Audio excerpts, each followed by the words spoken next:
We'll guide you through how to add placeholder text in Figma. Quick disclaimer, you need to follow this guide carefully, because skipping a step will affect your final result. If this guide helpful, don't forget to like and subscribe. First, access the Windows Start menu on your desktop, and use the search bar to find Google Chrome.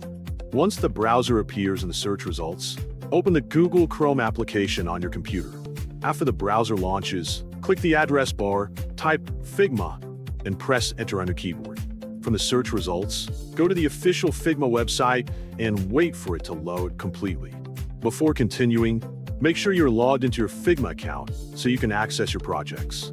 From the Recently Viewed section, click your latest project to open it.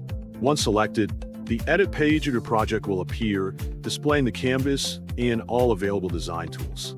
To add placeholder text, begin by selecting the Actions tool located at the bottom of the interface. From the menu that appears, click Plugins and Widgets to browse available plugins. In the search field, type 𝗟𝗹𝗞𝗘 and wait for the matching plugin to appear. Once you find the plugin, click on it and then tap Run to launch its interface. After the plugin window opens, return to your canvas and click the text layer where you want to insert placeholder text. Make sure the correct text layer is selected before generating the content. Next, return to the 𝗟𝗹𝗞𝗘 plugin and specify the desired content length.